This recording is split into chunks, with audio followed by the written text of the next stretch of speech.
NT Ramarao గారి విగ్రహాన్ని మీరు కట్టుకుంటున్నారు.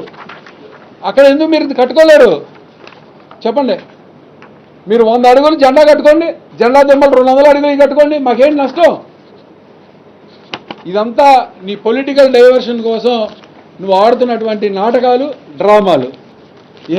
ఇప్పుడు నుంచైనా సరే నువ్వు ప్రజల్ని, పార్టీ నాయకుల్ని, కులాల మతాల మధ్య విద్వేషాలు రెచ్చగొట్టే ఆలోచనలన్నీ కూడా స్వస్తి చెలిపి, మేము అడిగింది లేవనెత్తిన సమస్యలకి, లేవనెత్తినటువంటి పరిస్థితులకి నువ్వు సమాధానాలు చెప్పు. నువ్వు దాదాపు ఎమ్మెల్యే అయ్యి 2 సంవత్సరాలు కావస్తూ ఉంది. కానూరు గ్రామంలో ఓవర్ హెడ్ ట్యాంకులు 2 పెండింగ్లు ఉన్నాయి. అవి ఇగో ఈ దశలో నిర్మాణంలో ఉన్నాయి. వీటి మీద దృష్టి పెట్టవు.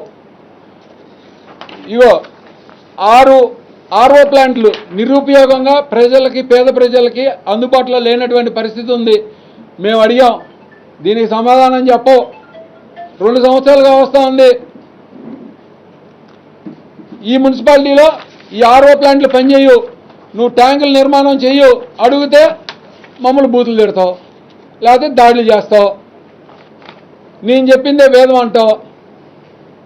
నిన్న అక్రమ అరెస్ట్ చేసిన తర్వాత నందివాడ నుంచి మేము వస్తామంటే ఈయన పాటికి ఈయన ఈ మున్సిపాలిటీలో ప్రయాణం చేయడానికి ఒక పాస్పోర్ట్ వీసా కావాలన్నమాట. ఇది విచిత్రమైనటువంటి పరిస్థితి. ఈ తాడిగడప మున్సిపాలిటీలో ఎవరైనా సరే ఇక్కడ సందర్శించాలన్నా, రావాలన్నా ఆయన వీసా, పాస్పోర్ట్ ఇస్తాడు, అది ఉంటేనే మేము రావాలి. అటువంటి దౌర్భాగ్యమైన పరిస్థితిలో ఈ పెనమలూరు నియోజకవర్గాన్ని నువ్వు తీసుకెళ్తున్నావు. నువ్వు ఇవన్నీ తప్పు. నువ్వు నీ భాష సక్రమంగా ఉంటే మా భాష సక్రమంగా ఉంటుంది. నీ భాష వంకరగా కనుక మాట్లాడి మమ్మల్ని విమర్శిస్తే మేము అంత 2 రెట్లు ఎక్కువగా గాలిగా మాట్లాడతాం. అందుకని నువ్వు సక్రమంగా మాట్లాడటం నేర్చుకో. ఈ వికృత క్రీడను మొదలెట్టింది నువ్వు. ఆపకపోతే మేము ఆపేది లేదు. ఏం చేస్తావు? కాలం నీకే అనుకూలంగా ఉండదు. మా కాలం అనుకూలంగా వచ్చిన రోజు నీ పరిస్థితులు, మీ వెనకాల ఉన్న వాళ్ళ పరిస్థితులు ఏమవుతాయి ఆలోచించుకోండి. తప్పు, మంచి పద్ధతి కాదు. రాళ్ళు రప్పలు వేయటం, అయ్యేయటం, గోండాగిరి చేయటం అది ఎల్లకాలం చెల్లదు. కాలగర్భంలో చాలామంది అంతరించిపోయారు. నువ్వెంత వాడివి కాదు. భయంతో ఎప్పుడూ కూడా ఏమీ సాధించలేవు. నువ్వు ప్రేమతోనే సాధించగలవు. ప్రజల యొక్క ప్రేమను పొందు. ప్రజల్ని ఎలా దగ్గర తీసుకోవాలంటే ఆలోచనలోనే ప్రయాణం చేయి. అంతేగాని విధ్వంసాలు, వికృత శాస్త్రాలు ఇవన్నీ మానే.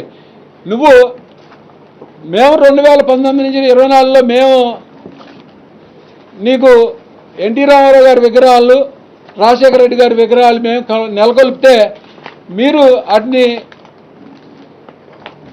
మొత్తం పగలగొట్టినటువంటి పరిస్థితి. ఇప్పుడు తాడిగడప దగ్గర ఉన్నటువంటి ఎన్టీ రామారావు గారి విగ్రహం మీరు పెట్టారా? మా జగన్మోహన్ రెడ్డి గారి కాలంలో, మా పరిపాలన కాలంలో మేము పెట్టాం. చాలా గర్వంగా చెప్తున్నాం. ఎన్టీ రామారావు గారు అంటే మాకు ఏనాడు కూడా అగౌరవం లేదు. ఎన్టీ రామారావు గారు అంటే మేము ఎప్పుడూ అభిమానించాం. కాబట్టే ఎన్టీ రామారావు గారి విగ్రహం పెట్టాం. అటువంటి గొప్ప మనస్తత్వం కలిగినటువంటి వ్యక్తులు. మరి నువ్వేం చేసావు? నువ్వు వచ్చి రాగానే అక్కడ తాడిగడప మున్సిపాలిటీలో ఉన్నటువంటి దాన్ని విధ్వంసం చేసావు. తర్వాత ఉయ్యూరులో ఉన్నటువంటి విగ్రహాలని విధ్వంసం చేసినటువంటి పరిస్థితి. ఇవన్నీ నిజాలు కాదా? ఇవన్నీ ఎఫ్ఐఆర్లు అవ్వలేదా? మరి ఇవన్నీ మేము లేవనెత్తి నేను నిలదీస్తే నీకు మిక్కిలి కోపం వస్తూ ఉంది. మా మీద కక్ష సాధింపు తీసుకునేటువంటి పరిస్థితి. పోలీసులు ఒక సస్పెక్ట్ రౌడీ షీటర్కి కంప్లైంట్ ఇవ్వగానే కేసు కట్టినటువంటి పరిస్థితి. నిన్న జరిగినటువంటి ఈ సంఘటనని వెంటనే నమోదు చేశారు కేసుని. ఒక సస్పెక్ట్ రౌడీ షీటర్ అతను. ఏ దిశలో ప్రయాణం చేస్తున్నారు? మీరు రౌడీ షీటర్లు మేము నిర్మూలిస్తాం, అంతరిస్తాం అని చెప్పినటువంటి ప్రగల్భాలు పలికారు. మీరు ఒక సస్పెక్ట్ రౌడీ షీట్ ఇవ్వగానే అది నిజమా కాదా అని కూడా కనీసం విచారణ చేయకుండా కేసు కట్టినటువంటి నయనం. మేము నెలకొల్పినటువంటి ఈ విగ్రహాలు అయితే నీ కాలంలో నువ్వు రాగానే మా విగ్రహాలని ధ్వంసం చేసేటువంటి వ్యక్తివి నువ్వు. మేమేనాడు ధ్వంసం చేయలేదే. మేమేమైనా ధ్వంసం చేసాం రామారావు గారి విగ్రహాలను అడుగుతా ఉన్నా. మాది రామారావు గారి విగ్రహాలని నెలకొల్పిన వ్యక్తులు మేమైతే విధ్వంసకారుడు నువ్వు. కాబట్టి ఈ నటన కాబట్టి ప్రేమలో ఈ విన్యాసాలు పక్కన పెట్టు. నీ నటనా చాతుర్యం అందరూ మెచ్చుకున్నాం, రీల్స్ చూసాం, చాలా సంతోషం, అక్కడ ఆనందిస్తాం. ప్రజల చేత వాళ్ళందరినీ అనవసరమైనటువంటి రాజకీయాల్లో ఇన్వాల్వ్ చేయొద్దు. మళ్ళా చెప్తా ఉన్నా సోదరులారా, తెలుగుదేశం పార్టీ నాయకులారా, కార్యకర్తలారా, అతగాడి కుమారుడిని మాత్రం ఏ రోజు కూడా విధ్వంసకరమైనటువంటి సంఘటనలోకి తీసుకురాడు. మిమ్మల్ని కేవలం రెచ్చగొడతా ఉన్నాడు.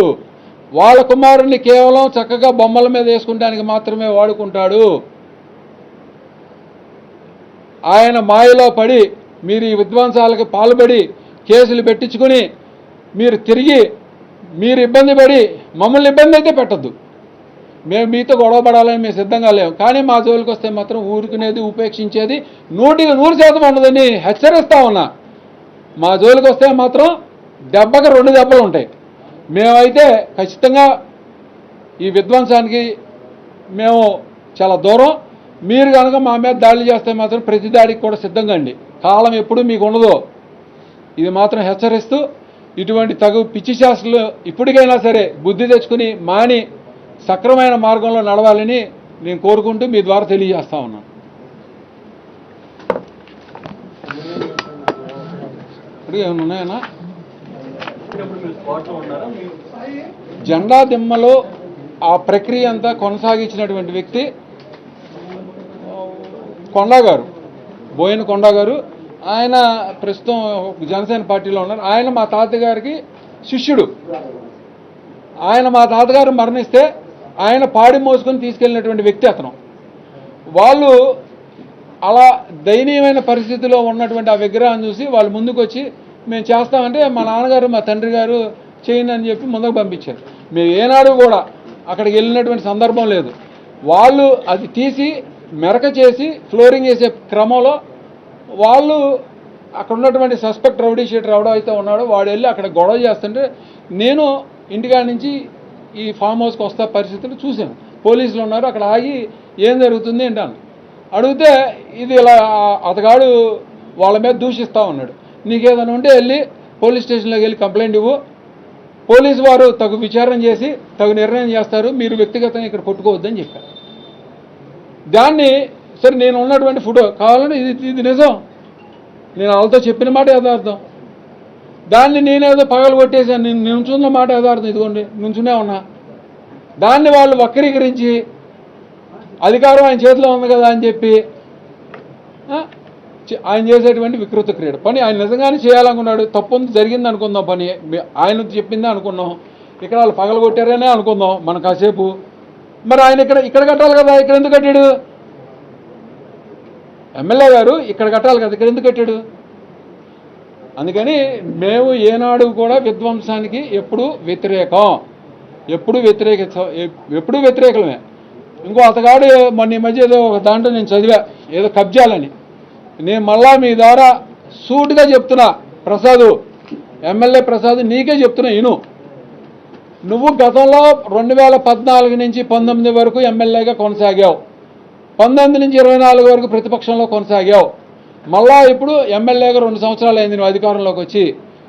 నా దగ్గర, నా కుటుంబం దగ్గర గవర్నమెంట్ ఆస్తిలో, ప్రభుత్వ ఆస్తిలో, అక్రమ ఆస్తిలో మేము కబ్జా చేసినటువంటి ఆస్తులు ఏమైనా ఉన్నాయని మీరు కనుక నిరూపించి మీరుంటే 2 నిమిషాలు ఇచ్చేస్తా, తీసుకో. అనేక సందర్భాల్లో చెప్పా. తెలుగుదేశం పార్టీ నాయకులకు కూడా హెచ్చరిస్తున్నా, ఇప్పటికైనా చెప్తున్నా, సవాలు విసురుతున్నా, ఉంటే తీసుకో. 2 నిమిషాలు కూడా ఆలోచించాల్సిన అవసరం లేదు. అంతేగాని మేము వచ్చేస్తాం, ఇది చేస్తాం, వస్తే డొక్కలు పగలు కొట్టేస్తాం, చంపేస్తాం, ఏం భయం లేదు. నేను పోతే నా బాబు ఉన్నాడు, మా బాబు పోతే జగన్ ఉన్నాడు, ఏం భయపడేదేమి లేదు. నువ్వు అందుకని ఊడతూపులన్నీ ఆపే, దీని గురించి ఆలోచన వద్దు. అది మంచి పద్ధతి కాదు. మన ఇద్దరు వ్యక్తిగతమైనటువంటి ఈ దొబ్బులాటాన్ని మన వెనకాల ఉన్నటువంటి కార్యకర్తలు విధ్వంసం అవుతారు. అది నాకు ఇష్టం లేదు, అది జరగకూడదు, అది జరగనివ్వను. ఇక్కడ నుంచి వాళ్ళందరినీ రాళ్ళు, రప్పలు, టమాటాలు, కోడిగుడ్లు, ట్రేలు పెట్టి ఎందుకు కూర్చున్నావు అని అడుగుతున్నా. నువ్వు శాసనసభ్యులు కదా మీరు, మీకేంటి అవసరం అని అడుగుతున్నా. మేము ఏదైనా మున్సిపాలిటీలోకి రావాలంటే పాస్పోర్టు వీసా తీసుకుని రావాలా? ఇదేమన్నా మేము రావాలా? నువ్వు ఎందుకున్నావు అక్కడ? నేషనల్ హైవేల మీద మేము తిరిగే స్వేచ్ఛ లేదా? నిన్ను చూస్తే పరిగెత్తాలా మేము? ఎందుకు పరిగెత్తాలి? మేమేం తప్పు చేసామని నిన్ను చూస్తే భయపడాలి? మిమ్మల్ని ఎందుకు భయపడాలి? ఎందుకు భయపడుతున్నావు నువ్వు? రాళ్ళు రప్పలేసి రౌడీజానికి స్వస్తి చెప్పు. నీ ఉడత ఉప్పులకి బెడుదులకి ఎవడు బెదరడు. అది తప్పు. ప్రజాస్వామ్యంలో ప్రేమతో గౌరవంతో ఎవరినైనా ఏదైనా సాధించగలం. బెదిరించి ఏమీ చేయలేవు. మమ్మల్ని బెదిరించి ఏమీ చేయలేవు. చక్కగా ఏమైనా ఉంటే చెప్పు, వింటాం. మాకేదైనా ఉంటే చెప్తాం. నేను ఎల్ఓసీల్లో మీరు అడిగిన దానికి కరెక్ట్గా చెప్తున్నాను అన్న. ఈ ఆరోగ్యశ్రీ తీసేసిన తర్వాత సీఎం రిలీఫ్ ఫండ్ కోసం నేను వాళ్ళ నాయకులతో కూడా మాట్లాడి పెట్టించినటువంటి పరిస్థితి. ఆయన నిరాకరిస్తే, మా పార్టీ క్యాడర్కి నిరాకరిస్తే, నేను గౌరవ ఎంపీ గారితో మాట్లాడి 2 ఎల్ఓసీలు ఇప్పించుకున్నాం. మాకేంటి దౌర్భాగ్యం అని అడుగుతున్నా. నువ్వెందుకు కక్ష సాధిస్తున్నావు అని అడుగుతున్నా. నువ్వు ప్రజాప్రతినిధి కాదా అని అడుగుతున్నావు. నువ్వు ప్రజాప్రతినిధి అయ్యుండి ప్రజాప్రతినిధిగా ఎన్నుకోబడిన తర్వాత రాజకీయాలు పక్కన పెట్టాలి. మన సేవా కార్యక్రమాల్లో నిమగ్నం అవ్వాలి. నువ్వు ఇవాళ కూడా ఈ పార్టీ అనే పేరుతో నువ్వు ఎమ్మెల్యేని పదవి కూడా వెంటదెచ్చే విధంగా కాకుండా నువ్వు దౌర్భాగ్యంగా పనిచేస్తున్నావు. మార్చుకోకపోతే నీ కర్మ. నీ యొక్క విచిత్రమైన శాస్త్రం వల్లనే నన్ను ఎమ్మెల్యేని చేస్తావు. నాకేం పెద్ద గొప్పగా నేనేమి చేయవసరలా. నీ విచిత్రమైన ఆశయాల వల్ల నన్నే చేస్తావు నువ్వు.